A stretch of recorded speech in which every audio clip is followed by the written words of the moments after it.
Things are gonna get crazy!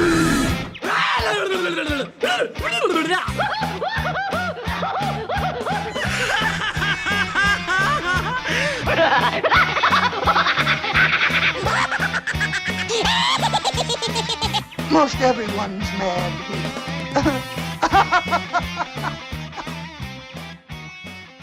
And with everything set up, it's time that we shall begin.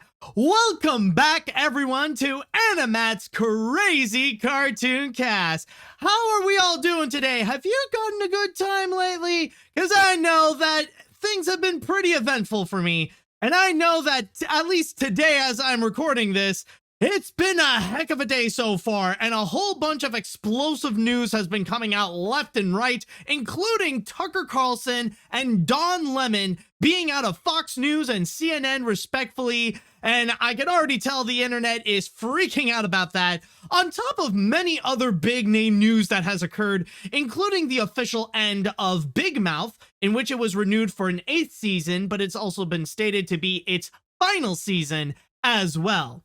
However, what I have for you today, what I actually have planned, well, let's just say it's going to be more crazy than it is going to be cartoon, because I actually have a large supply of big name controversial news that we are going to be diving deep into. Trust me, this is going to be one of those episodes where things are about to get nuts. So I hope you are all prepared for that. And also, there is one more thing I would like to go and mention, and I would like to go and bring up, and it is regarding the current state of Animation Look Back, The Muppets Part 5. I know that many people have been waiting for this, and I have been promising for a while that it would be coming out, but at least as I am recording this right now, so far it's not out yet. And the main reason is because of how slow the sponsor that I am working with is currently right now. Like, the last time I talked with them, they told me, okay, we're gonna send you the information Monday morning. Monday morning came and went, and so far I still haven't gotten everything. You know, I still haven't gotten all that I need to go and properly set things up with the sponsor in order to fully release the video. And honestly, I am hoping that maybe sometime before this Friday, I'll be able to put the video out, but I understand the frustration of just waiting and waiting, because it's been like a few weeks now that this video has been in delay, but I can assure you that it's still all going according to plan with the video. You know, like, so far I have everything set up. I just need the last few things to put into the description and to put into the tags and everything to make sure that it is up and ready.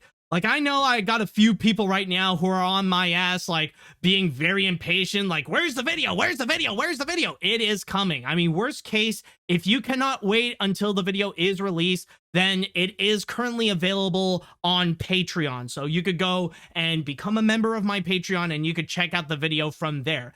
That is the best that I could do. But for now, I mean, I'm just hoping that I could get that one email so that I could officially have it out. Best case scenario, maybe after this podcast, I'll get that email, I'll set things up, and I'll have it be released tonight. Or worst case, well, again, let's just hope it'll be before Friday, but who knows? But again, I just want to say, I do apologize for the delay. I know it is frustrating to keep on waiting and waiting, but trust me, it will be worth it. I would even say that this is probably the best part of Animation Look Back the Muppets yet. So stay tuned and trust me, no matter how long the wait is going to be, it will be worth it. All right, so with that said, I would like to go into the chat wall and I would like to ask you all, are you ready for this crazy episode of AniMat's Crazy Cartoon Cast? Let me hear it, folks. Are you ready? Let's see now. Yes? Oh, okay. I see people are prepared. That's great to see.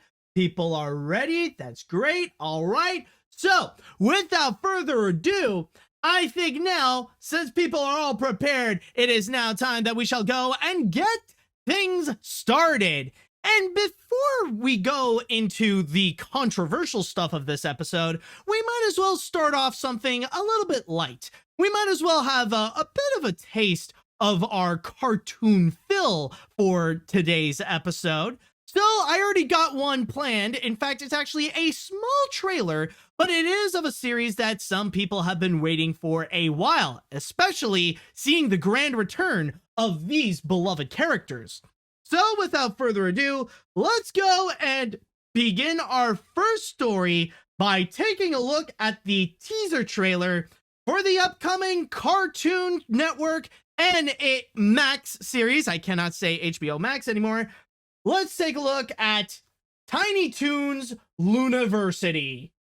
Come earn your Toon degree at Acme Looniversity.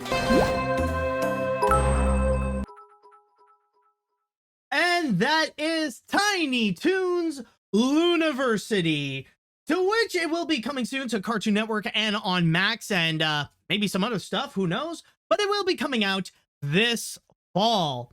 And I will say that maybe I'm not the most familiar with Tiny Toons, but I do remember as a kid, I did watch it.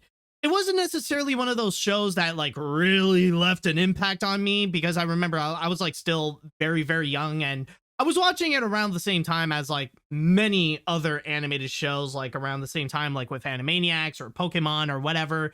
But I do remember some things about it. But probably the funny thing is, I remember the one thing I remember the most from Tiny Toons is actually the movie that came out of it. Not necessarily like a movie release in theaters, but it was Tiny Toons How I Spent My Vacation. That one I seem to remember the most than like any of the actual episodes in there. So forgive me if I say that my memory on Tiny Toons is a little bit foggy. And yet, even with that kind of memory, I look at this teaser trailer with what they're offering, and I do get with what they are trying to do. In this case, they're really emphasizing the school aspect of it. In fact, more than probably in the original Tiny Toons, we see a lot more of the Looney Tunes characters. Like we see Bugs, Daffy, the Tasmanian Devil, Granny, Foghorn Leghorn, Wile E. Coyote, the Roadrunner, and more. Like we see them have more of a prominent role as teachers. And I do remember that it happens a few times, but those moments are very rare. Like it's kind of like a big surprise cameo that suddenly you see Bugs Bunny or Daffy Duck be featured in Tiny Toons. But in this case here, it looks like they're going to be a lot more significant in this series. Like it's going to be more about the school than it would be about the descendants of the Looney Tunes characters per se. So, okay, in that regard, I'm definitely down for it. I mean, that premise alone already sounds very fascinating. You know, they already got like a good idea going with it. But then you actually see the rest of it, and that's where things that honestly, for me personally, it's iffy. But at the same time, I can understand if there are some Tiny Toons fans that may not like it. Because even with that little foggy memory of mine in regards to Tiny Toons, from what I'm certain, I don't really recall the Tiny Toons being a little bit like this, you know? Like, yeah, they're being cartoony in Tiny Toons, but this feels like a completely different brand of cartoony. Like this is more like common of what you would find in modern animated shows, more so than what you would get in like Tiny Toons or any of these animated shows from back in the 90s. And even when you do listen to some of the voices, like even those actually feel more different than how they were back in the day. Like you could tell that they hired a completely different cast. I don't know, like that doesn't, like, even I can recall, like, hold on, that doesn't really sound like Buster and Babs. Like they completely went with a different cast. But I mean, there can be ways where that could be executed well. But then again, in this teaser trailer though, I'm not really getting all that much of an idea that this could actually turn out great. Because even like in terms of the execution of some of the gags and stuff like that, they can be a little bit iffy. Or at the very least, like if there are some good jokes, then they mostly come from the main Looney Tunes characters, which kind of sends a bit of a mixed message, because technically, as it is supposed to be a Tiny Toons reboot, shouldn't it be more about the Tiny Toons themselves? Because that is a big selling point of this series, is that you really want to go and emphasize the return of these like beloved characters, like people who remember from back in the 1990s, who are supposed to be like the spiritual descendants of the Looney Tunes. Like they're supposed to like they're supposed to like have the spotlight, but in this teaser trailer it feels like it's more about the Looney Tunes being the teachers than the Tiny Toons being the students. And that's what, and you know, I think like now that I think about it, I feel like that's the one thing that is the big disconnect when it comes to this series. It struggles to really find its identity, where like it wants to be a Tiny Toons reboot, but it also wants to be this new series where the Looney Tunes are the teachers. And somehow those two things are not necessarily mixing together. I feel like those two things are just being completely separate entities, and that the Looney Tunes teachers are more emphasized than the Tiny Toons themselves. But then again, I mean, like, maybe this is just the trailer. Maybe it's just because of how the trailer is built, because it's supposed to be like, you know, this little parody of like school recruitment videos. So like, okay, in that regard, maybe that could be the explanation, like especially when this teaser trailer emphasized more the school, more so than any of the Tiny Toons characters, which is kind of weird because technically you're supposed to really sell on the nostalgia factor on this, but I don't know. I just feel like there's just something that really feels off from this teaser trailer alone. I mean, I could totally be wrong. Maybe we'll have another full trailer and we will see more of the Tiny Toons aspect, more so than the Looniversity aspect. But so far from this series, I just feel like there's something about it that doesn't actually feel like Tiny Toons. I mean, say what you will about the Animaniacs reboot, at least they do try to like, even if it is like set in modern times and it's the Animaniacs characters trying to adapt to their, you know, to their new environment and stuff like that. But at the very least, Animaniacs did try to stay true to the tone of its spiritual successor. This one, on the other hand, I don't know. You know, I don't really buy that this really is Tiny Toons, despite the fact that you got all these different characters that are obviously from Tiny Toons. Maybe it doesn't help either that like a lot of the original cast did not return to go and reprise their roles. So maybe this is going to be more of this Looney Tunes spin-off series more so than it is going to be a Tiny Toons reboot. But I don't know. But for me, I just feel overall with this teaser trailer, I get what it's trying to do and I can see the potential of it. It's just the fact that it's not emphasizing enough of the fact that this is a Tiny Toons reboot. It's not emphasizing that factor that I'm sure a lot of fans would want to go and see. They want to see the comeback of Buster and Babs and Plucky and many others more so than they would to see Bugs Bunny and Daffy Duck being teachers. So I don't know. I want to be proven wrong, but I just feel skeptical when it comes to this teaser trailer. Maybe it is just me and I'll accept that. Maybe I could totally be wrong, but I don't know. I may need I need the full trailer, which will be coming soon, I'm sure, like in a few months from now, but I need like another trailer to fully convince me if this series is going to be worthwhile. Otherwise, you're going to have like a lot of nostalgic fans that, yeah, they ain't gonna be happy. I'm just getting that feeling. All right, so with that said, I would like to go into the chat wall, and now I want to ask you all, how do you all feel about this teaser trailer of Tiny Toons Looniversity? Did you guys actually enjoy it? Are you excited for this series? Are you as skeptical as me about this? Or especially if you are a fan of Tiny Toons, I would love to know your opinion on this. Like, I want to have an opinion from someone who's actually a lot more familiar about Tiny Toons than me. So let me know what you all think on this. Let's see what we got. Let's see. I'm hyped for the comeback of Tiny Toons. The animation is good and faithful to the original. The characters are still great as before, and the humor is fine. The one thing that I am most excited is that my waifu, Fifi La Flume, is back. Definitely gonna watch this series this fall. Now, if you excuse me, I'm gonna listen to Fifi's rendition of Where the Boys Are all day. Right, you do you, dude. Well, okay, so at least it is working for some people. Let's see. I didn't watch much Tiny Toons, but this looks like a fun. I've been missing episodic shows. Honestly, I'm surprised people aren't freaking out of the voice change for Babs. Why? Because she's played by a black actress and people throw a fit whenever black people are cast in anything. I think the cartoonness being different from the 90s might be because of the animation technique. Tiny Toons was done with cells rather than digital. There is a texture difference in regarding to drawing on paper versus digital.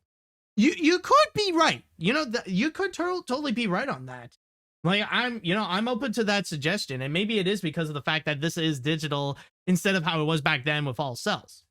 I mean, if it is a difference in animation, then that's fine. And I will say, like, and it is true, the animation here is not necessarily bad per se. It's just totally different than what you would expect from Tiny Toons. So, like, maybe like when you do watch it, it'll be easy to get used to it.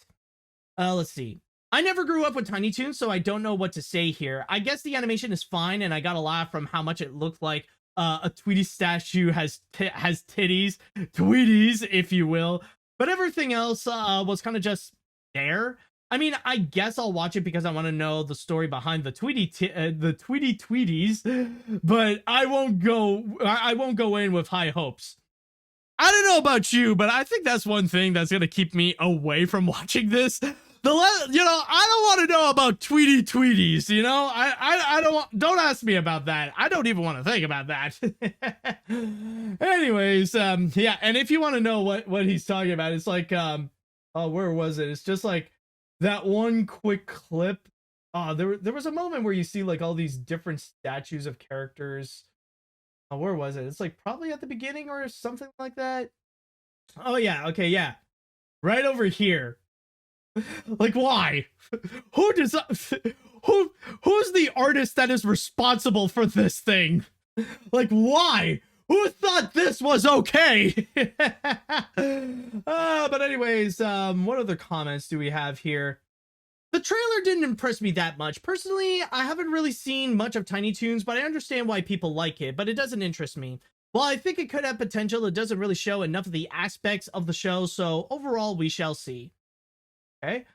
Oh, we actually got one. I'm hyped for this. This looks like a lot of fun. I have heard Danny Kuski will return as Montana Max, so we'll have to wait and see. Who else may come back to reprise their roles. Okay, that's definitely good. Let's see what are the comments. I want to see the show because I love Tiny Toons. I guess I like the setup for this teaser trailer as a school brochure, but I do think they are only allowed to show off before the series starts, but I'm still looking forward to and see it. Okay, definitely fair. I think I'll read one more comment before we move on to our first break. I'm going to take a wait and see approach on this one. Sure, this trailer did put more emphasis on the classic Looney Tunes characters being teachers rather than the students, but I think those are going to be subplots giving both Tiny Toon characters and the classic Looney Tunes characters, giving them the chance to shine here. Okay, so, you know, I will admit, I do want to see a bit more of what Looniversity may offer, and maybe that's just the thing. I don't see enough of, like, what can convince me. But, I mean, hey, if it works well for you, then that's awesome. And if you are excited to go and check out Tiny Toons Looniversity, then keep in mind that the show will be released this fall. When? We don't know, but we know it's going to be around the fall time. And so with that said, we are now going to go on our first break, and we are, when we do return, we are about to get into our first round of controversies, in which it looks like, you know, I know there were several movies that were set up, but looks like Kang may have been defeated much earlier than planned. And now, oh, by the way, before I continue, I just want to go and ask everyone watching the live stream, can you guys hear me? Is the stream going well? Is it going okay? Just want to be sure, because I did see some people may have gotten a little bit of technical difficulties, but I just want to be sure if everything is okay by now. So, okay, good. All right, so we all know it's going well. It's going great. That's great. All right, so now that everything is back to normal, now that everything is fine, it is now time that we are about to enter into some controversy. Oh boy. Oh, not just with this one, but the rest of it is just going to be a whole big batch of crazy controversies. So it's about to really get crazy in here. And with our first story, we are about to go and talk about a specific actor that has been in some serious trouble lately, Johnathan Majors. Now, at the beginning of the year, he was showing a lot of promise. In fact, he was already becoming a massive rising star, especially with the fact that he was highly praised for his performances on some of this year's films, such as Creed 3, and especially Ant-Man and the Wasp: Quantumania, where he would make his debut as Kang, the next big Marvel villain. And especially with the fact that Marvel has a lot of plans for Kang to go and appear in many of the Marvel shows, and especially the big grand finale with Avengers Kang Dynasty, and then later with Avengers Secret Wars. They got a lot of plans with Kang, and Johnathan Majors was ready to get very busy with his career on the rise. But then about a month ago, he was arrested for domestic abuse charges. And then suddenly we see that rise just suddenly take a massive dip, like going straight down like it's a godforsaken roller coaster with no end. It was ridiculous. But from there, though, it was only one charge, and Johnathan Majors and his lawyer were, and well, technically still are, fighting to prove that he is innocent, that he's not a domestic abuser and stuff like that. But then in the past week, oh man, did things go even more south for Johnathan Majors, especially when one big thing occurred when his manager and his PR firm decided to ditch him.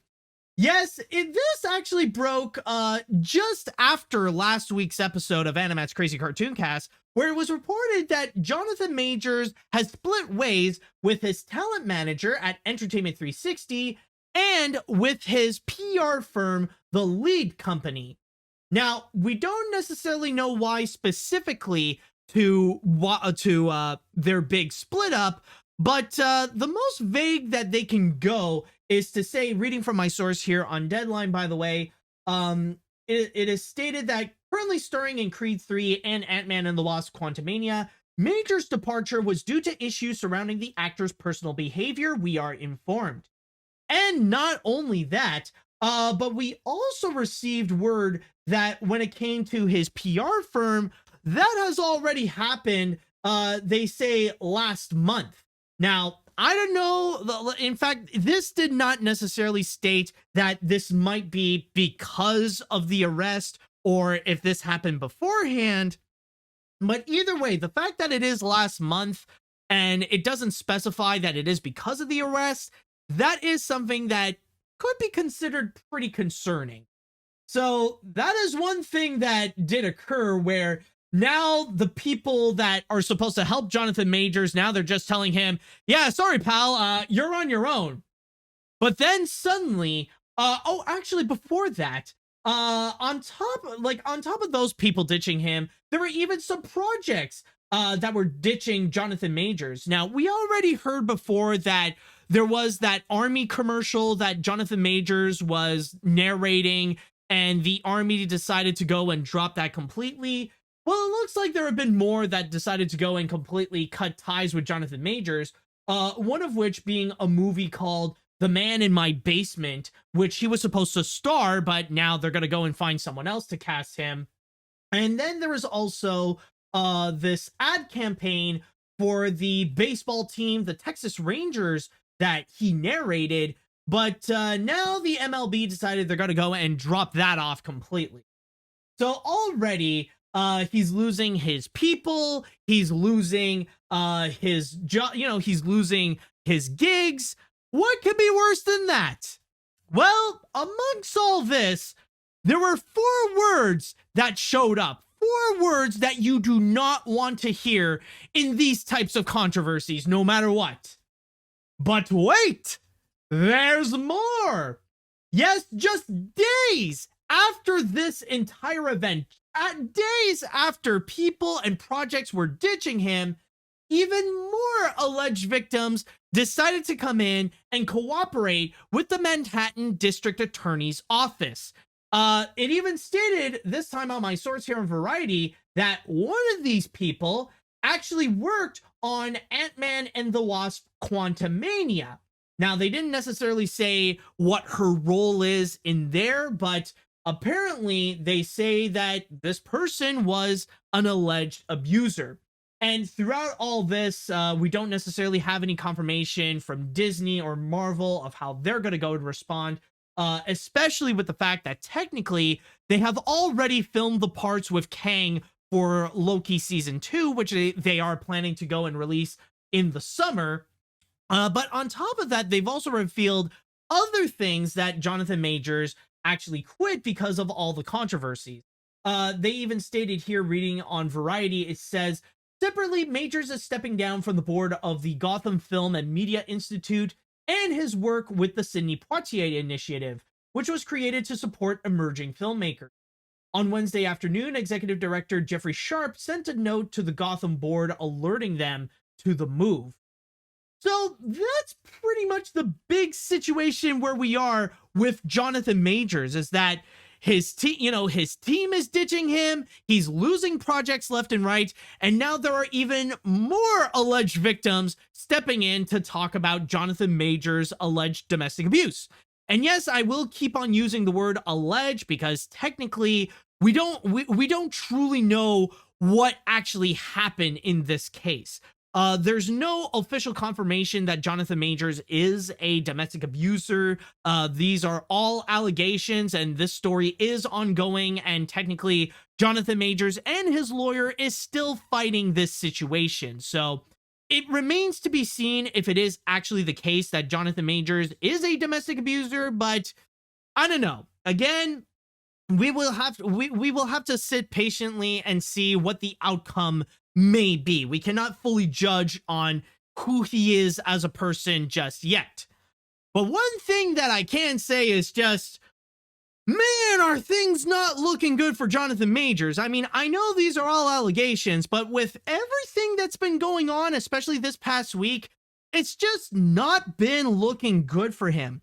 The fact that now there are more alleged victims of Johnathan Majors that are cooperating with the district attorney's office, and not to mention his PR team and his manager decided to bail out on him, that really does send out a lot of red flags that, maybe Johnathan Majors isn't necessarily all that great of a person.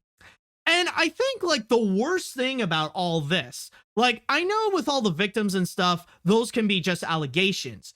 But I think the biggest red flag has to be the fact that he was dropped by his manager and his PR team. And the biggest reason why I say that is because if you look into the reasons why, they don't actually say that it's because of the arrest. They don't directly say that, oh, we're just doing this because of all the controversy that's with Johnathan Majors now. No. It's none of that. You look down and you see that they say that the reason, or at least what they would publicly say, is because of his personal behavior. That's what they're saying right now. It's just because of his personal behavior why he's no longer with Entertainment 360. And even with, I already said this before, but even with the PR firm, they decided to break up, they decided to break up with him last month. And again, they did not specify if it is in response to the arrest or they already bailed out on him before the arrest. And if it is because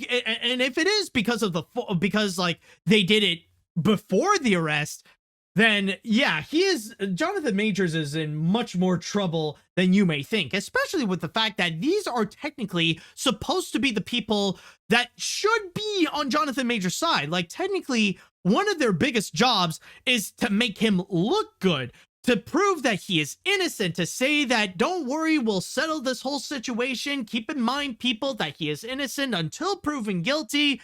But no, even they were like, nah, this guy is just way too toxic. Like, we didn't even know about the arrest. We just want nothing to do with him. So already that is a massive negative sign right there. But then there is the big factor that some people may be asking.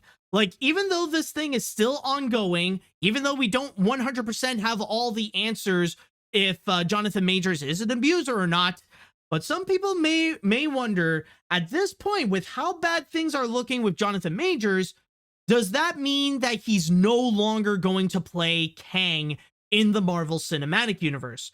Because we are at the point where, again, Marvel has a lot of major plans with Kang.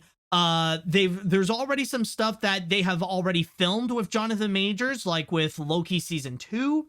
And at this point, with these controversies, there's already been rumors circulating around that Disney already has a plan, and that them and Marvel have already decided they're going to go and ditch Johnathan Majors, and they're going to hire someone new to go and play as Kang. And as for the canon explanations, that's going to be easy to solve, because apparently in the Marvel universe, Kang is someone who can have many different forms. You know, this is someone who can transform. It's kind of like Grindelwald in the Fantastic Beasts series. You know, he's someone that, you know, can take on many different shapes. And if there's an actor that's way too controversial that they got to get rid, well, they could just go and replace him with someone else that they could say, well, like, you know, he's more of an eternal being, you know, he has more than one shape. And when he's back, you know, when he's like back in time, like during the ancient Egypt period, this is what he looks like. And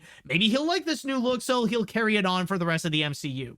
Like, I know, like, that's not going to be a problem, but we don't know if that's truly going to be the case, if they are actually going to do that. And at this point, I know, like, this comparison is inevitable, and when you see people talk about this, they've already done this comparison, and that is in regarding to the whole controversy with Ezra Miller.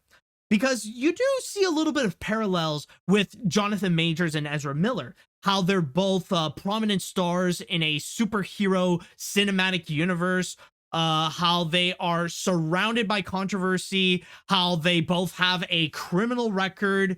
But the big difference is, how is the controversy going to be handled by the companies that are working with them? We already know that when it comes to Warner Brothers Discovery, they don't care if Ezra Miller is a convicted felon. They don't care about the amount of crimes that they have already done. They just want to go and, like, get the Flash release and have Ezra, you know, and, like, make Ezra Miller look good so that they can make their money back on the Flash at the very least. But then you also have Disney, and so far we have yet to even have a response of what Disney and Marvel is going to do with Johnathan Majors. And usually with Disney's track record, whenever these controversies occur, they would have, you know, they are more likely to ditch a controversial actor in favor of bringing someone else. Like, they've already done that in the past, like Gina Carano, for example. Like, they did not wait, they did not hesitate to go and completely ditch her after she said those, like, crazy psychotic things that everyone knows is a lie.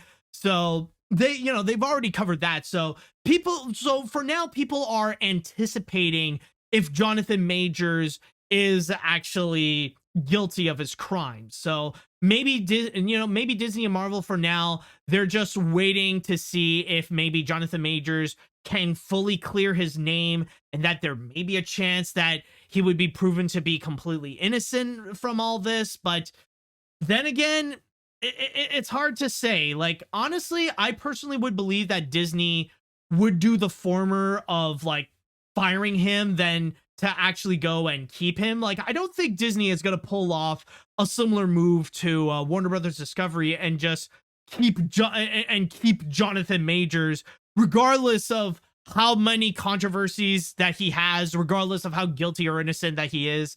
You know, I think Disney might have a better chance of just letting him go. just to clear, just to clear their name and move on with a brand new Kang. I feel like that might be a stronger possibility, but we will have to wait and see. But overall, though, I feel like with this entire case, it's, again, even though we don't have the answers just yet, it's really not looking good for Johnathan Majors. Like, so far, it looks like he has some serious behavioral issues, and the fact that there are multiple alleged victims in this case. Like, so far, the signs are looking pretty negative for Johnathan Majors, and just as his career went up, it looks like it already went down pretty quickly.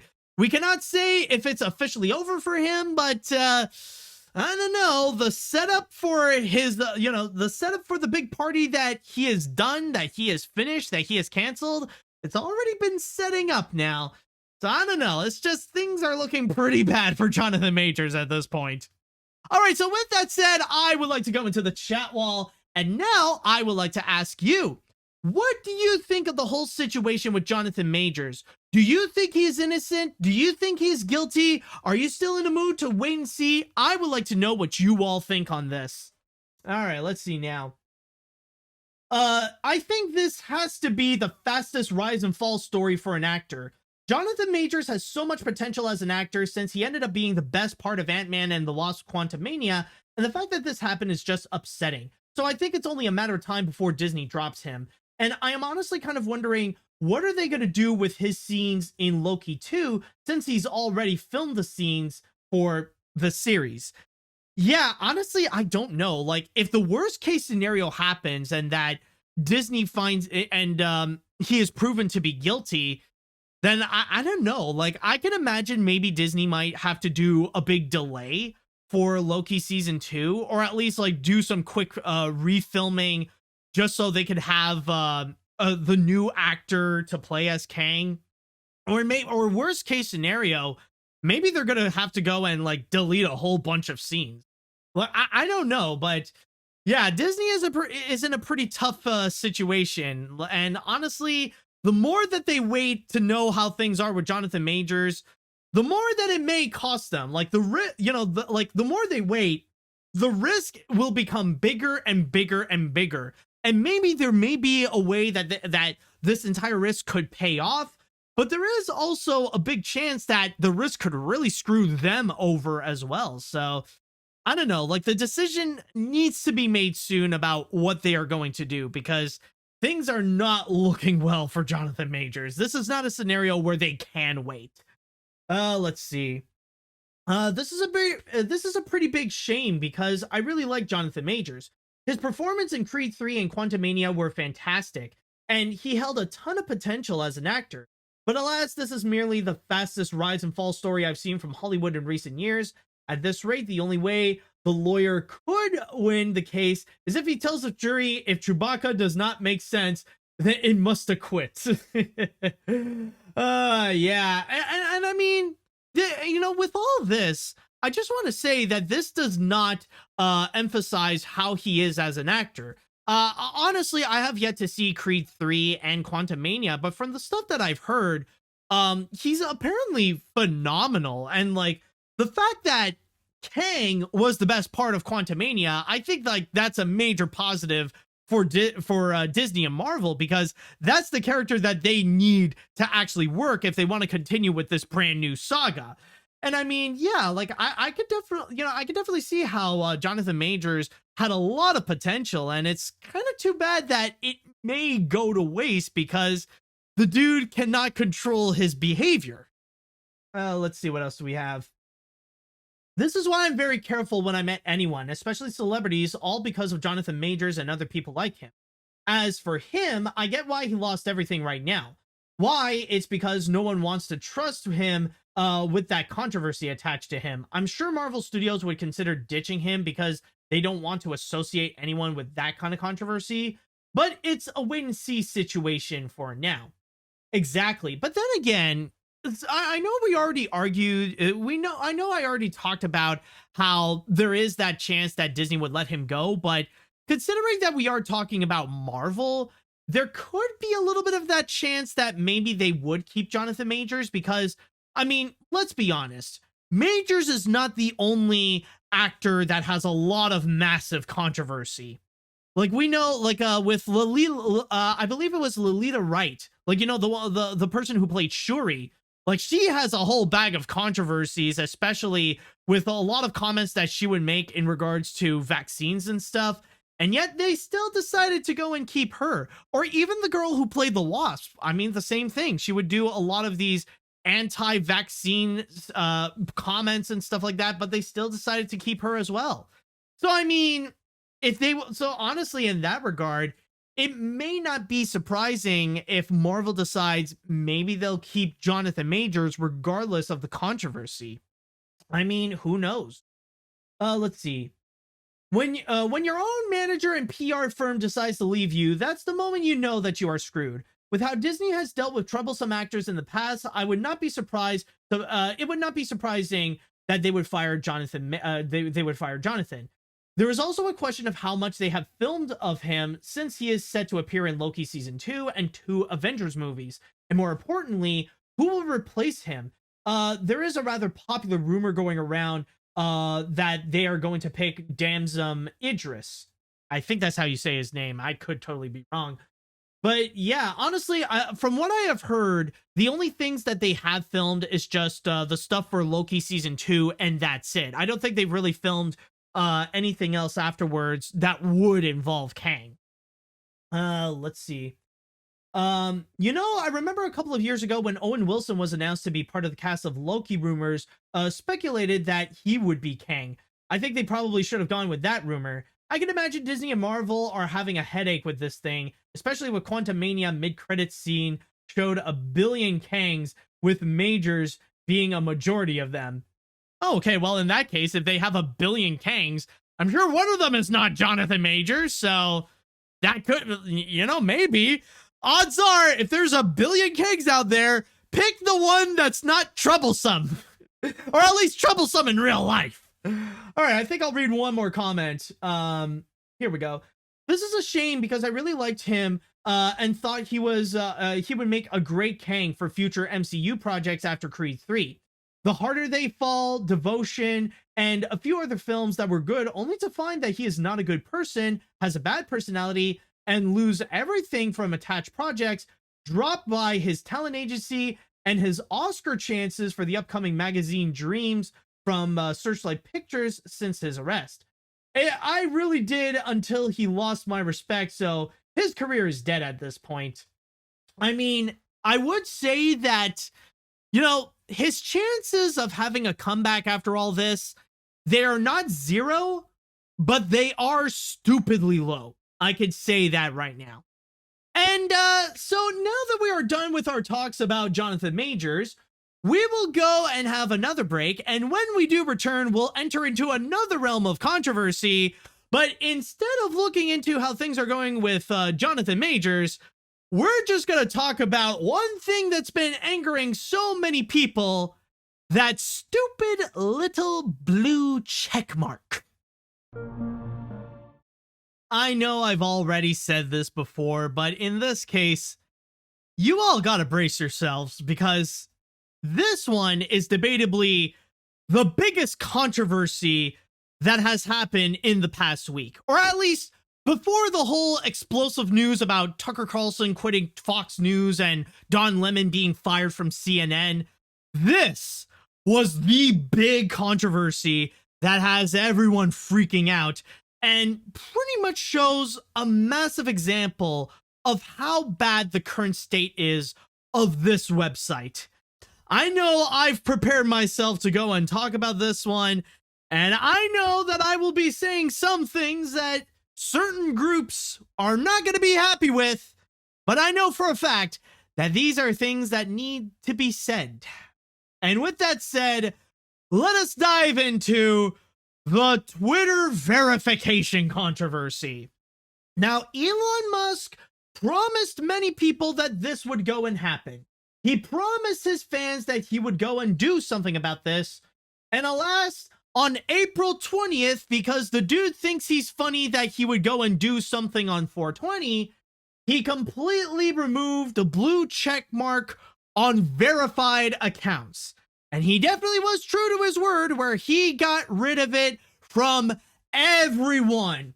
And even on this little list here from my source on Variety, they even mention a whole bunch that has been completely removed, where they mention that the celebrities that have gotten taken, that have stripped out of their blue check mark include Justin Bieber, Katy Perry, Cristiano Ronaldo, Lady Gaga, Kim Kardashian, Selena Gomez, Bill Gates, Justin Timberlake, Shakira, Jennifer Lopez, Oprah Winfrey, Beyonce, even Donald Trump, and the Pope. So there was no one. So honestly, it was a case where like nobody was spared. But there is one way that you can get that blue verification mark. If you want to have that blue check mark, then what you have to do is subscribe to Twitter Blue, which is Twitter's subscription service, which you get a whole bunch of different, a whole bunch of different perks and a lot of different bonuses that would technically enhance your Twitter experience. But on top of that, you would also get the blue verification mark. You would get that blue check mark. And there were a few celebrities that did have it, but those celebrities already paid for Twitter Blue in the first place. And I will talk more later about how many decided to go and subscribe to Twitter Blue after this entire scenario. But then things got a little bit more complicated when it looks like there might be a little bit more than just the Twitter Blue people that would get that blue check mark. Because then Elon Musk himself, the owner of Twitter, admitted that he is personally paying for some Twitter Blue check marks for people that, oddly enough, did not actually want it. People such as LeBron James or even Stephen King. Like, they have been very vocal about how they oppose what Elon Musk is doing with Twitter and how they heavily oppose with what he is doing with the blue check mark. So Elon Musk decided, hey, you know what? For trolling purposes, because I think I'm a funny guy, I'm gonna go and give them the Twitter Blue check mark. Because, hey, you know what? You don't want it? Well, you're getting it anyways, and I'm personally paying for them. And to make matters worse, things get even more confusing when among the celebrities that do have that blue verification mark, apparently it's those that are dead.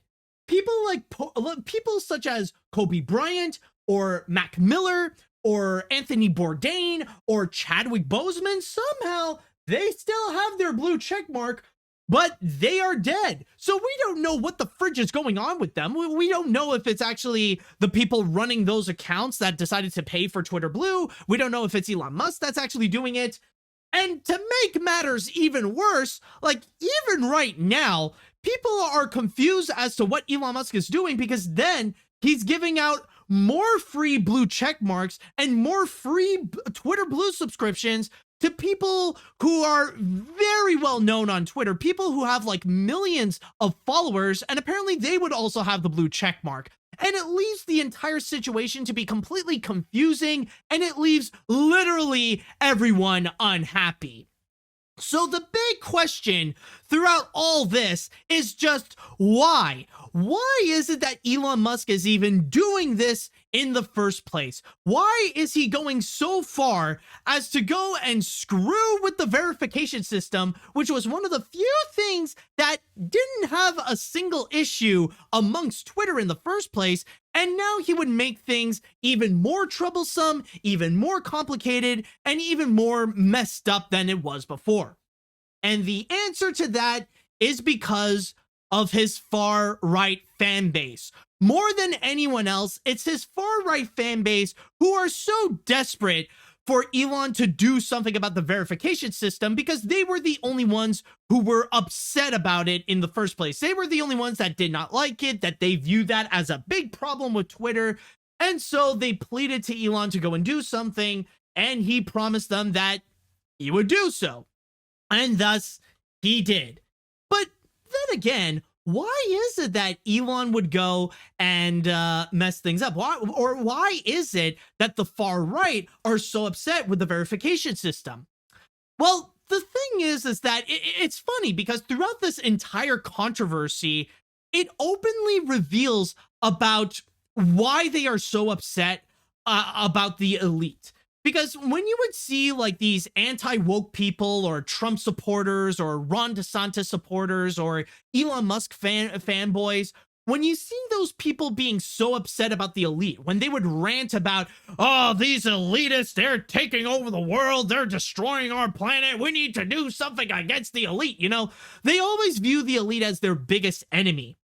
But as it turns out, the reason why they're mad against the elite is because of jealousy.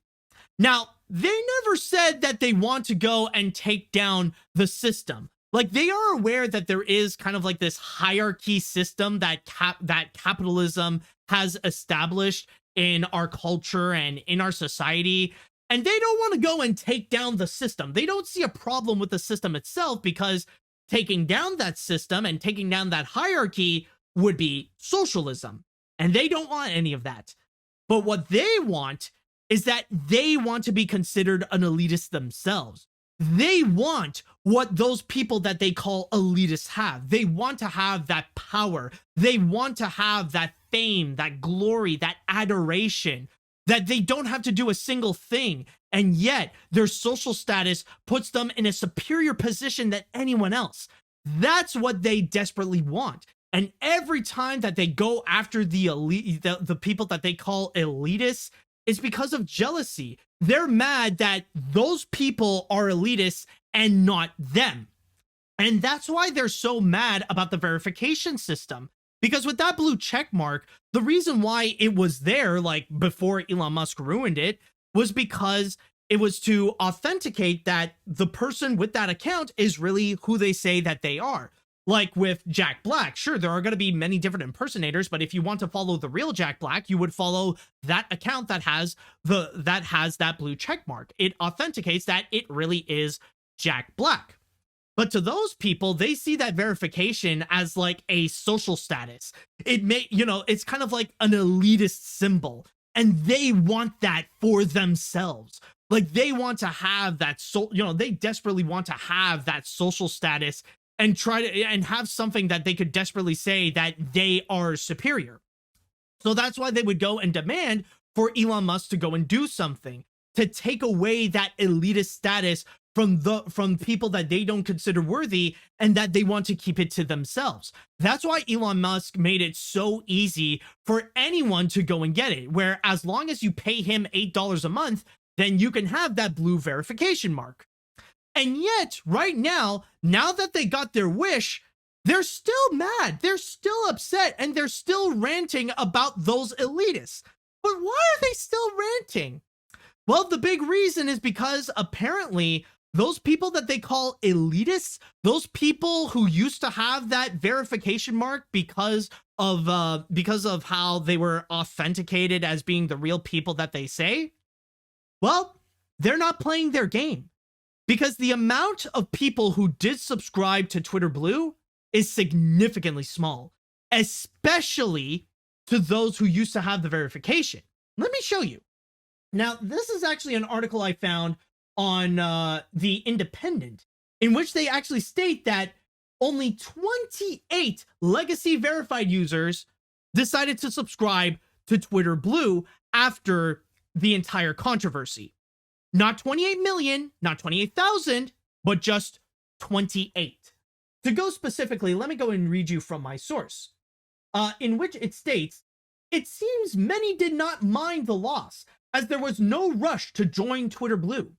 According to Travis Brown, a Berlin-based software developer, of the 407 legacy verified Twitter accounts, only 19,497 signed up for Twitter Blue. That number increased by 28 from the 19,469 that Mr. Brown identified as both legacy verified and Twitter Blue subscribers accounts in early April. So keep in mind, there was almost 20,000 people that already had Twitter Blue and that they were already verified before. But ever since it was removed, now there was just a slight increase of just literally 28 people.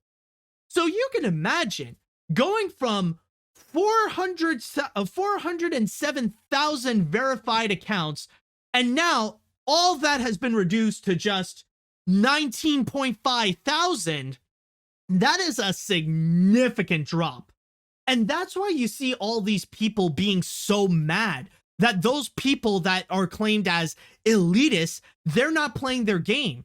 They like those people, like all those people who used to have those those verified check marks, they don't need it. They don't see that much of a use. So, they just continue as if like it's business as usual. They know that their reputation, they know that their legacy, their fame, who they are, it's not defined by those blue check marks. And that's why you see like those far right Musk fanboys just so pissed off, because now that blue check mark doesn't have that elitist symbol anymore. Like that thing is completely gone. In fact, it has become less than worthless, because now if you have that blue check mark, all it means is that you're an Elon Musk shrill, that you don't mind Elon Musk's behavior. In fact, you actually support it. You're by his side. Regardless of how much of a selfish douchebag that he may be,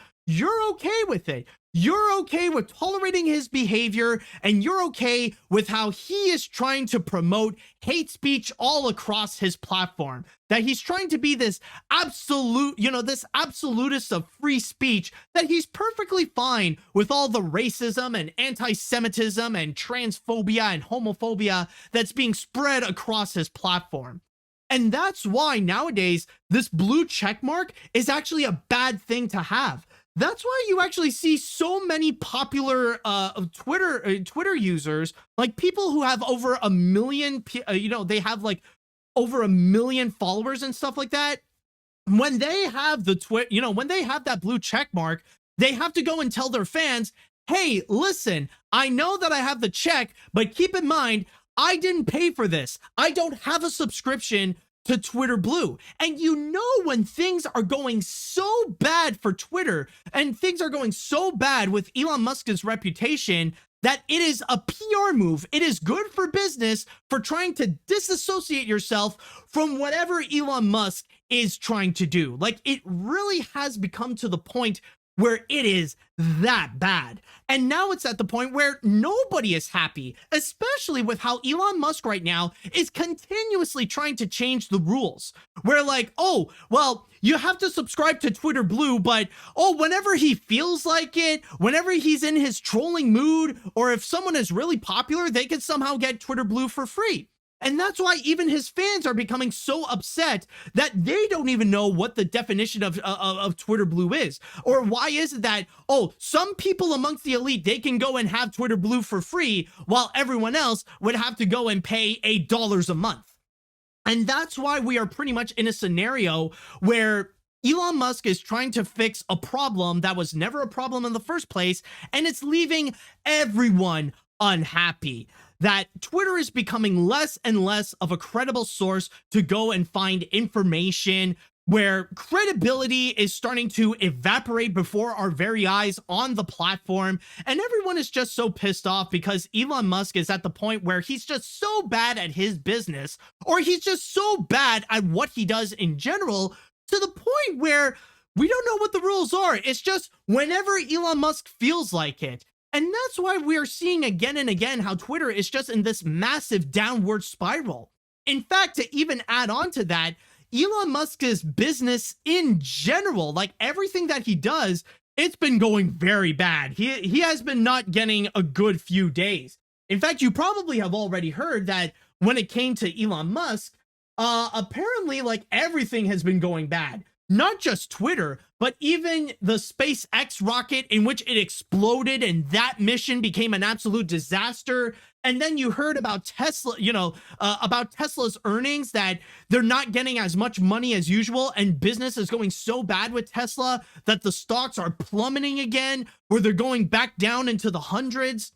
It's just everything about it is just not, everything about what Elon Musk touches, it's just not been working. And so far, everything is going so bad that, again, I know I've already said this plenty of times before, but Like, like it's only going to be a matter of time until we see Twitter being completely gone. I mean, I will say I am absolutely surprised that Twitter has still maintained to this day, that we are still seeing Twitter still up and running, despite the fact that nowadays it is absolutely glitchy as F. I mean, like, it's struggling, but it is still up. But with the way that Elon Musk is handling the entire situation, that he is too conservative to be considered intelligent, and that he's just messing everything up left and right and not actually fixing the problem in order to maintain Twitter as a business, I feel like eventually we are going to see this website shut down. If Elon Musk continues this kind of behavior where he keeps switching things around and that he keeps becoming the living example of Chesterton's fence, then there's going to be that one choice that he's going to do. He's going to do this one big switch up that will ultimately cause the downfall of Twitter and for everything to just completely shut down, for the business to go bankrupt and for everything to go gone. Like, I can, honestly, I feel like we're pretty much at the point where business has gone so bad and Elon can keep lying through his teeth again and again about how, oh yeah, business is doing great. Business is going so well. I got all the advertisers back. I'm going to make my money back off of Twitter. Like, no, that we all know that ain't happening. And we all know that Elon Musk has a reputation of just lying again and again and again about how good his business is going. I wouldn't be surprised if eventually Elon is going to say that he is going to put a paywall on Twitter, just in general. Like, everybody who wants to use Twitter, like, they would have to go and pay.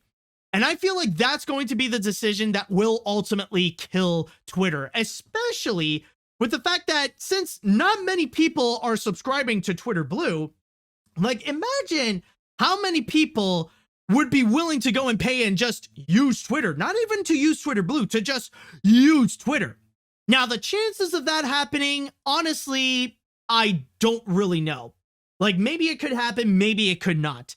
But the fact that this does sound like something that Elon Musk would definitely do, that's the thing that really does make it concerning. So overall, when it comes to this entire scenario about about that blue check mark, like, it's just another prominent example of how Elon Musk is just so bad at his business. He's just so bad at what he does. And that, honestly, when it comes to Twitter, it's only a matter of time that this whole thing is going to implode. Especially with how, like, he's handling the Twitter verification system. The fact that he's acting like a 10-year-old troll, despite the fact that he's, like, 5 times that age. It's just ridiculous, and it's just an embarrassing sight to see, and it's just another example of, honestly, like, the more I think about it, the sooner Twitter blows up, the sooner Twitter shuts down, I think the better it will be for everyone. Like, honestly, life is way better without Twitter, and especially, you don't need to go and pay, you don't need to go and buy anything from Twitter. Like, and it's honestly really funny.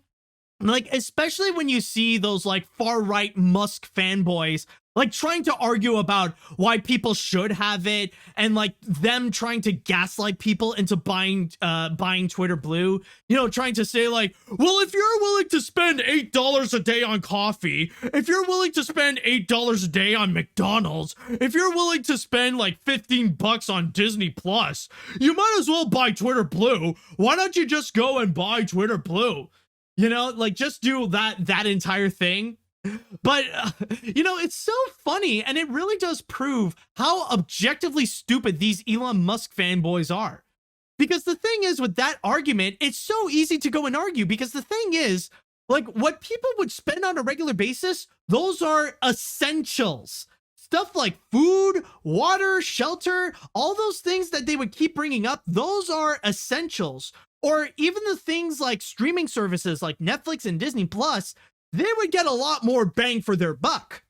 But spending $8 a month on Twitter, that is nothing but a luxury, especially with the fact that we can live our lives without Twitter. Twitter could just shut down right now, and honestly, our lives would not be affected as much as you may think. yes, Twitter has played a very significant role in our society, but when you get rid of it, it's not going to be as cataclysmic as the downfall of anything else.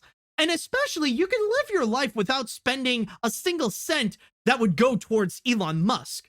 Like, you don't have to give him anything, especially with whatever businesses that he has, whether it be with Tesla or with Twitter or with SpaceX. There are ways around it that you can even get some of his products without even buying anything. Even with all the features that Twitter Blue would go and offer, like, there are ways that you could go around it for free and with the tools that it would go and provide. And even if you want to go and buy a Tesla, you could always buy it secondhand. You could always go and buy it from someone else, and that your money would not go to Elon Musk or to any of his companies. I mean, I know some family members who have actually done that they have actually bought a Tesla secondhand, and they're perfectly happy with it, and not a single cent went towards Elon Musk.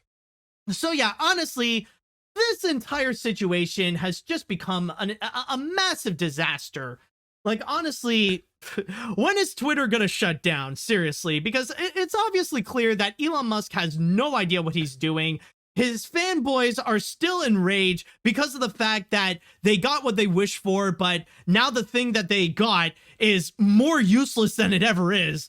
So really, it's just like, when is it going to be the day? I think we're all going to be better without Twitter.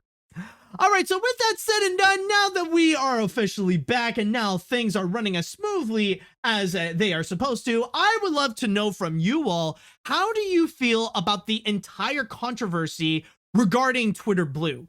Do you think Elon Musk really screwed up about it? Do you think you have more of an understanding of what that blue check mark is? Let me know what you think on all this. Let's see.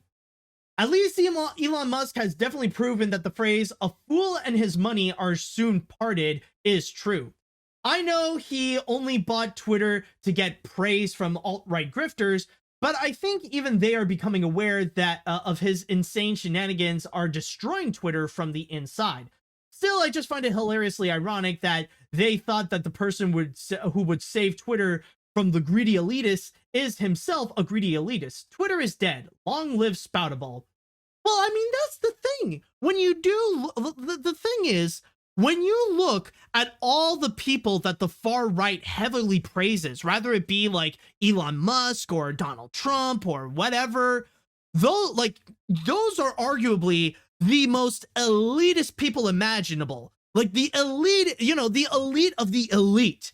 And those far right people, they would say like, oh, they hate the elitists, but they themselves so desperately want to be an elitist to have that amount of power, to have that amount of fame and glory without doing a single freaking thing. They just want to have all the rewards without putting in any single form of effort. That's all they want, honestly. Let's see now. Funny how at one point a blue checkmark meant you were Twitter's high and mighty.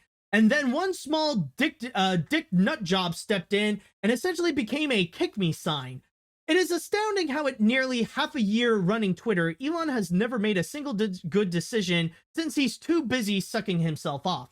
Seriously, at this rate, a sock would make a better CEO. No, better yet, a drawer full of pee would make a better CEO than Elon. Piss drawer for Twitter CEO 2024. Oh my god, yeah, I mean, like, at least a piss drawer would know when to shut up compared to Elon Musk, I'm just saying. Okay. Elon Musk is a simp. This is so far one of the stupidest things to ever happen with Elon Musk and Twitter so far. So congratulations to Elon for ruining Twitter blue check marks for everyone. It's such a waste of money over stupidity, but I love Josh Gad's take on this situation, and it's absolutely beautifully hilarious.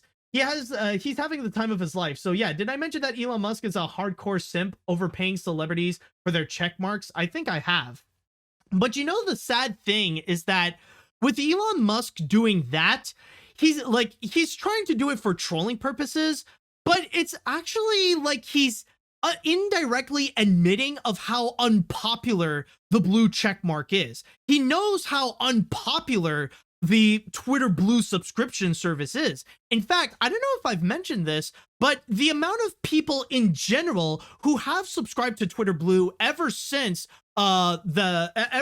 he changed, he got rid of all the verified ones, it has only increased by 700. So the business aspect is going so badly, and that very few people have subscribed to Twitter Blue, or at least very few people have, to the point where that Twitter cannot survive through the Twitter Blue subscriptions alone. Like, they are not doing well with that.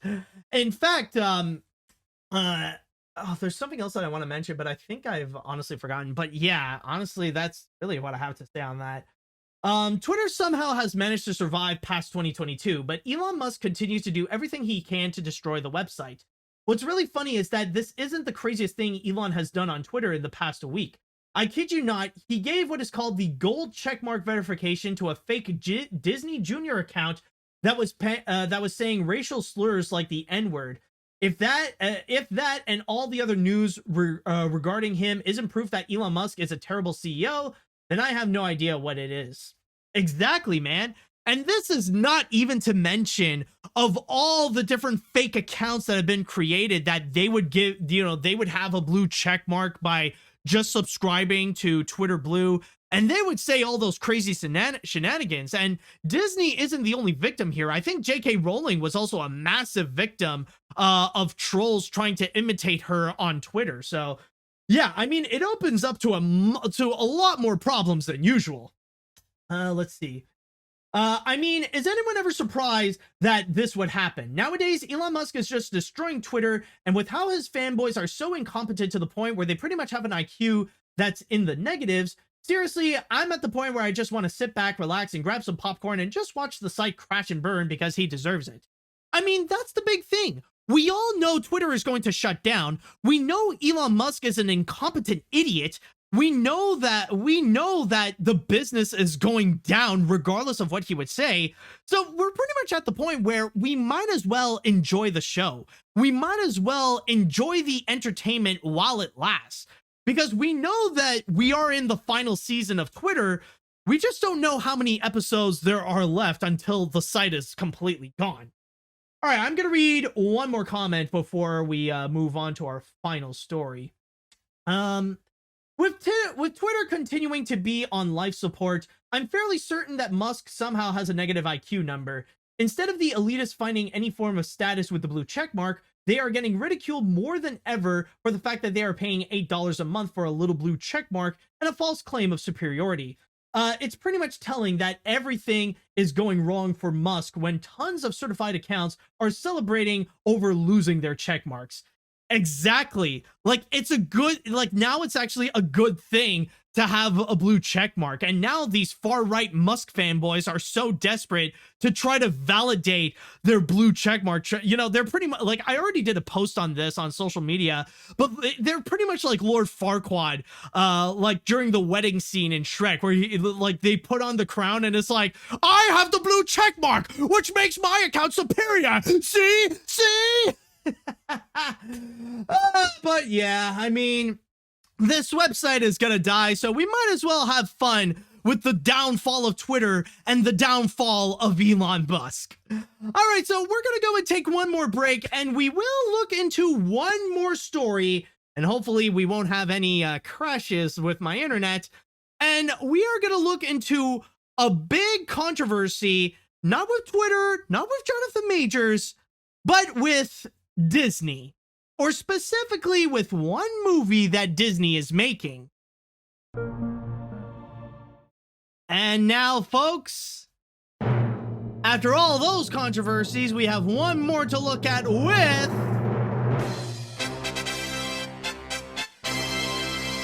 the grand finale. Yes, we have already made it to the grand finale with only 4 stories on this episode. And it's because, well, there hasn't been a lot of news that did come out in the past week. And also, I got a pretty busy schedule right now, so I'm only keeping it at 4. So I'm doing the best I can to try to manage my schedule and everything. But what we are going to talk about now is going to be in regards to Disney. And I think it is safe to say that, yeah, Disney has not been having a good time, rather it be with their PR, rather it be with the other controversies they got to deal with. It's just been a bad time for Disney all around. We've already talked about the Johnathan Majors controversy and what Disney may have to do with him. Like right now, they have to, like, that's a situation they got to handle. And then there was the recent news today about the fact that they're already beginning their big layoffs and like they're doing their big like employee purge where they're getting rid of thousands of their workers. So they're unfortunately starting that. And then there was the incident at Disneyland in which the Maleficent dragon for the Fantasmic show caught on fire. It just like completely literally fired up on its head, and then suddenly you see it leaking, and it's just yeah, it's just been a complete mess. So things have not been going well for Disney. And then you got this, in which this has been adding salt to an open wound. So with that said, let's go and talk about the Lilo and Stitch casting controversy. So as you probably know, Disney wants to make a live action remake of Lilo and Stitch, but this one is just going to be released exclusively on Disney Plus. And so far, they're just in the point where they're just casting the people of who's going to be playing which role. But so far, it's been very rocky. I'm not saying that everyone is a bad choice, but a lot of people are upset over some certain choices. One of which being the person playing Nani, which is Sydney Elizabeth Agudong. And that girl, well, people are not necessarily upset with her specifically, but it's just the fact that they hired a very light-skinned girl. Like, I would almost say even though she is like native to Hawaii, she is almost considered a white girl. And a lot of people are upset that Disney did not hire a darker-skinned native Hawaiian girl to actually play the role of Nani. So that's why there's been a lot of different talks about how Lilo and Stitch is about race and the social commentary aspect of that movie. But then there was also another controversial choice in which there was apparently a public service agent that would be a new character for this film called Mrs. Kikoa, who would emerge. And I forgot the name of the actress who would go and play that part. But the fact that there is this or I don't know what's the proper term, this civil service agent who would be taking on this new role, a lot of people assume that apparently she would go and completely replace Cobra Bubbles, who is a highly beloved character in Lilo and Stitch. And for those of you who haven't seen the film, Cobra Bubbles is the former FBI agent and civil service agent who is keeping an eye on Nani and Lilo to see if Nani could actually be a proper and good guardian for someone like Lilo, in which he's really on the fence and he's not sure, and always keeping an eye to make sure that both Nani and Lilo would not cause any trouble or any harm to themselves. But just the day after that controversy emerged, it looks like Disney decided to go and hit the emergency button and immediately say that they did, in fact, have Cobra Bubbles in the live action movie. And it's actually going to be played by Courtney B. Vance. Now, at that point, it still made people angry because even though Courtney B. Vance is a very respected actor and many people do love him, people are just mad of the fact that they didn't bring the original actor who played Cobra Bubbles, Ving Rhames. Like, they felt like not only would he be perfect for the role to go and like reprise his part, but also they have mentioned that Ving Rhames looks exactly like Cobra Bubbles. So they thought that would be the perfect casting, but no, it looks like Disney wants to go into a different direction and hire Courtney B. Vance. But considering that we are talking about casting with the Lilo and Stitch remake, there have been more news that did come out of it. And there is one that apparently is a more positive sign. And that is the fact that right now, Disney is in final talks with Chris Sanders to reprise his role as Stitch. And so far, it looks like that's going to be the only thing that he may do for this live action remake, despite the fact that not only was Chris Sanders the voice of Stitch, but he was also the writer and director of the film alongside Dean DeBlois, and also he was the creator of Stitch altogether. But it looks like over here, it looks like Disney may only need Chris Sanders to just be the voice of Stitch. We don't know if he'll also be there as a consultant role. I definitely do hope so, but nothing is set in stone just yet. And by the way, in terms of that role of Mrs. Kikoa, apparently she will still be in the film with Cobra Bubbles, but the original actress that was rumored to play her, well, that doesn't seem to be the case, because who they brought instead is actually Tia Carrere. I don't know if I said her name right, but Tia is actually the original voice of Nani in the original animated feature. So she's going to be coming back as well to play a brand new character. And on top of that, there's also Amy Hill, who was in the original feature. She'll also be coming back to go and play a new character. So that's pretty much the entire situation that we are seeing so far with this Lilo and Stitch casting. It's just again and again and again, we've just been hearing controversy after controversy and how every casting choice is making people mad. Oh, and man, I forgot about one more controversy related to this, and that is regarding David, because Disney did hire someone who would play the role of David, who is who is the guy who has a crush on Nani, which originally they hired where is that name? Yeah, Kahiao Machado to make his movie debut to play the role as David. But apparently it was discovered that the dude was a massive bigot, and that on his Spotify he would keep he would frequently use the N-word, or at least a few times. So that's why Disney decided to go and fire him entirely and completely replace him with someone else. Apparently his name is Kaipot Dudoit. So yeah, it's just been a mess with all this. And I'm just gonna say, I do understand why people are so fixated with this entire casting. Like, I do understand why people are really emotionally investing themselves, because you gotta keep in mind, Lilo and Stitch is a nostalgic but not old franchise. Like, the thing is, like last year, Lilo and Stitch just turned 20 years old. So there are definitely a whole bunch of people out there, like so many millennials and so many early Gen Z people, in which they grew up with Lilo and Stitch all their lives, that they would consider Lilo and Stitch their favorite movie, that Stitch has been a part of their childhood for so long. I mean, even you, maybe like you love Stitch because the movies, or even just like the first feature, or even the series and so much more, like you grew up with those. Like, they were a big part of your life about it. So that's why you see so many people, like, they care to see who's going to be among the cast of this Lilo and Stitch remake. And even though technically, yes, this is going to be a live action remake released exclusively on Disney Plus, there are those people that do want to see this movie succeed. And they have a very strong personal attachment to not just the movie, but also the characters. That's why you see many people getting so upset about who they would cast as Nani, or who they would cast as David, or even when it comes to like some more minor characters, like who they would go and cast as Cobra Bubbles.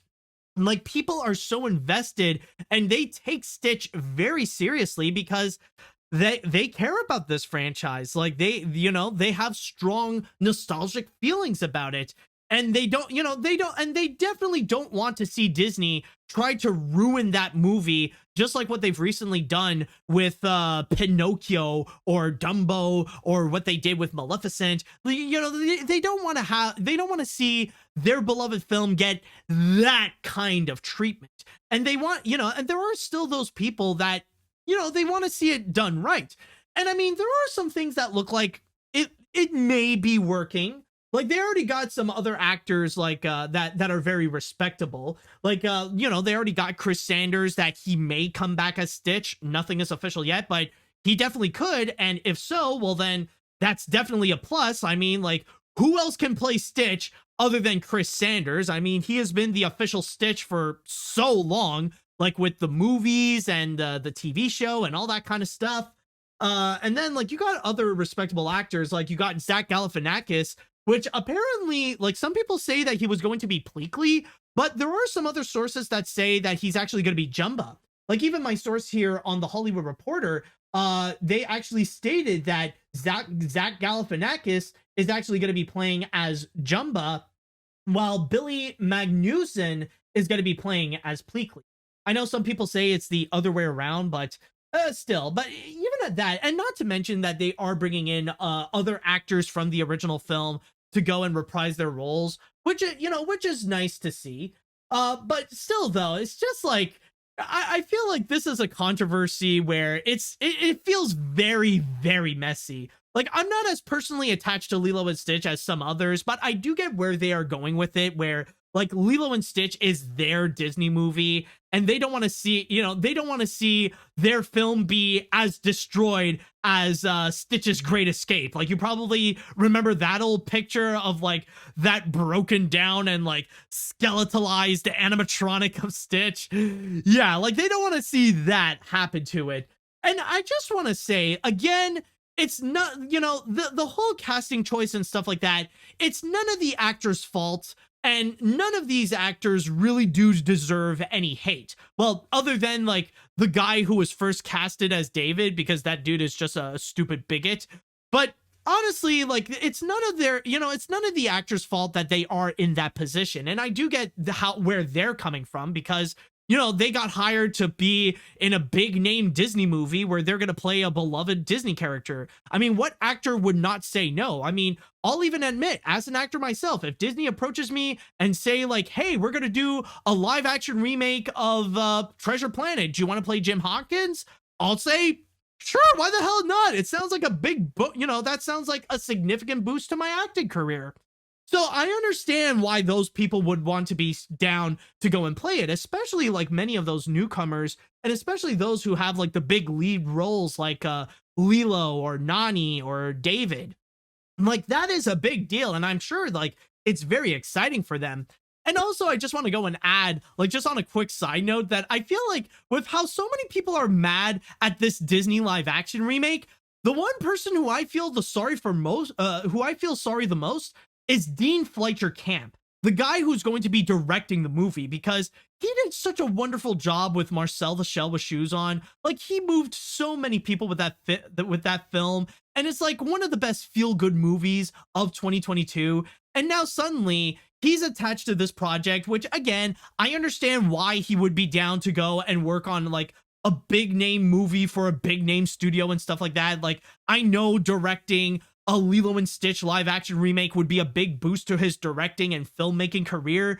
But still though, considering all the controversy and the angry fans that have, that are just surrounding the feature, it's putting him in a really difficult spot. And I feel sorry for the dude. Like he shouldn't be, the fact that he has to go and handle this movie as the director, honestly, I do feel sorry for him. I feel like he's in a pretty tough spot where he's dealing with all the backlash and the anger from like fans and stuff like that. But I don't know. I still do wish him the best.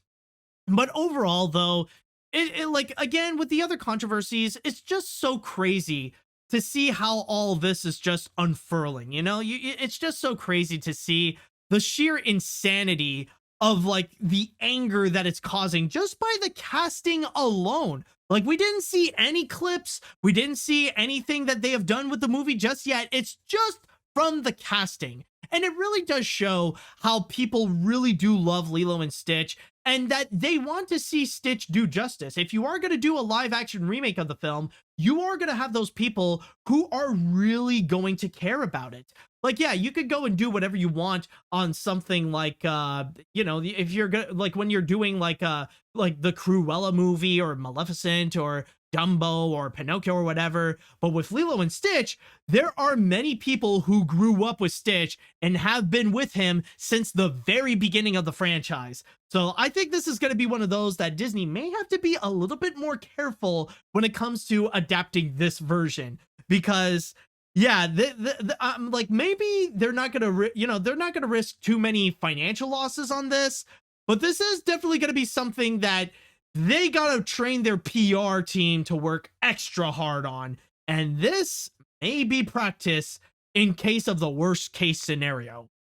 So, okay, that's all I have to say about this. Now I would like to go into the chat wall, and then I would like to ask you all, how do you all feel about the casting of the Lilo and Stitch remake? How do you feel about the people that they brought in as Nani, as Cobra Bubbles, as the new characters, and bringing back Chris Sanders as Stitch? Let me know what you think. And this is especially the case if you are a Lilo and Stitch fan. I would love to know your thoughts. Okay. Now let's see. Since when did Ohana mean I don't know what the hell I'm doing? This whole batch of controversies is absolutely wild, especially the David casting. Seriously, if they didn't bother doing a background check on the actor, that's pretty much saying a lot about the production. But still, it's going on a great direction, so maybe it's good, right? Hell, it could be redeemed if they managed to bring in the hot lifeguard. Bonk anyway. Bonk away, dudes. Yeah, I know how you feel. I know exactly who you're talking about. That's probably the one casting I want to keep an eye on. Who are they going to get? Who are they going to cast as the hot blonde lifeguard? Now that is going to be an important casting. We need to know. You need to get it right, Disney. Okay, anyways. I was really hoping you would talk about Elemental being shown at cons, but I guess since the last week was insane, this took priority. Well, I mean that, and also I just want to say there's not a whole lot that I could really comment about the fact that Elemental will be at cons. I mean, it's great. That's definitely awesome.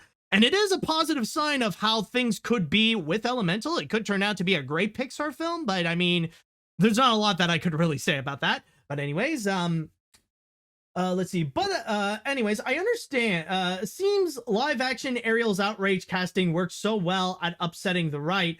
Disney decided to play both sides. I wasn't going to see the remake anyway, so to quote another sci-fi Disney franchise, I have no strong feelings one way or another. Wake me when they announce Jane Lynch playing Frollo. That cluster fridge will be glorious. Oh my god. Get Jane Lynch to play as Frollo? Okay.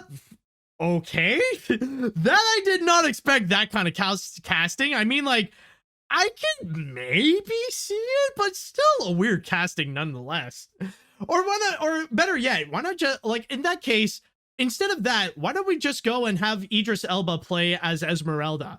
Like, make everyone the same gender, just make Idris Elba as Esmeralda. And I think even at that point, everyone could understand why everyone would go and lust for her. That even Frollo would lust for Idris Elba dressed up as Esmeralda. Anyways, this whole situation with the remake is just a mess. Personally, I have nothing against any of the cast. I think the fact that this is Disney's live-action remake releasing exclusively on Disney Plus is a bad sign. And among all the remakes coming out, this is the one I am dreading the most. So overall, I just think this has been a mess. So I am also dreading of how the CGI looks, especially with Stitch. They're probably going to make him look like an ugly blue CGI gremlin. Or you know what? If we're going to have Dean Fleischer Camp in this, like, why not have some kind of, like, stop motion thing like they did with Marcel the Shell with shoes on? You know, get, like, some kind of weird giant clam, or get some Stitch, get a Stitch plushie, put some giant googly eyes, and just, and animate him the same way that they would animate Marcel. I would be so down to see a movie built exactly like that. That would be amazing.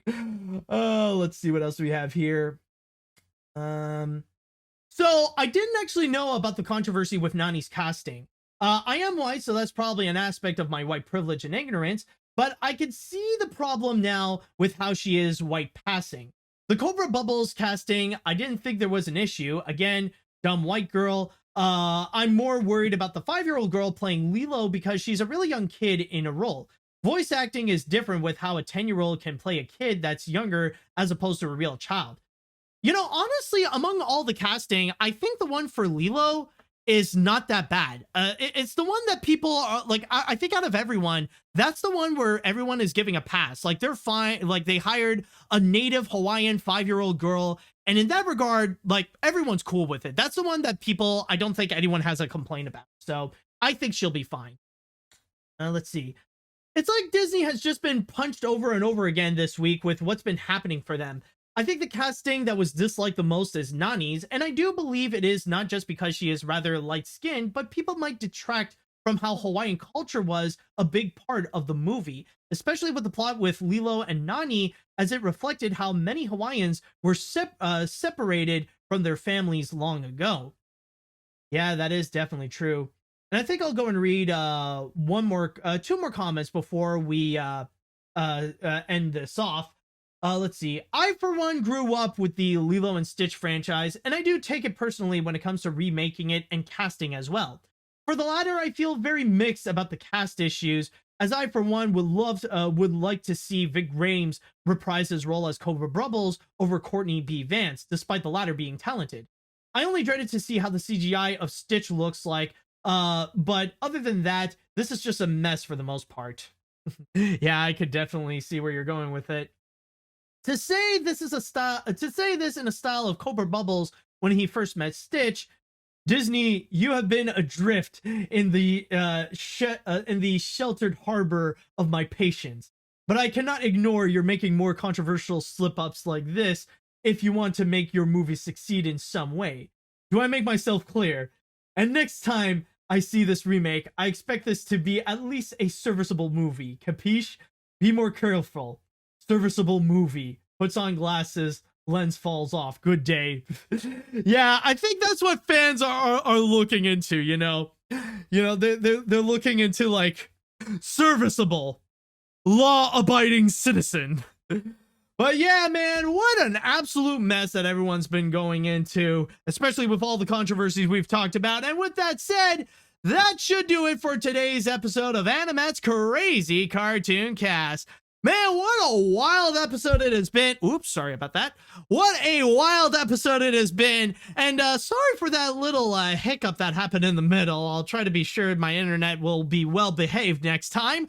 But tune in for next week for more crazy stories that are going to be happening. And maybe it'll be a little bit more cartoon than crazy, but I guess we shall see. But if it's going to be anything like today with all the different wild news that just come out, oh man, I think it's safe to say that the crazy is not going to stop. So with that said and done, I would like to go and say that if you would like to go and check out more of AniMat's Crazy Cartoon Cast, then don't forget to go and subscribe to my Twitch channel, AniMat Live, and the AniMat's Crazy Cartoon Cast YouTube channel, as well as following me on whatever podcast service you're listening to, rather it be on Spotify, Amazon, Google Play, iTunes, and many more. And so with all that said and done, I would like to say thank you all so much for listening. Thank you all so much for watching. And until next time, see you later, dudes.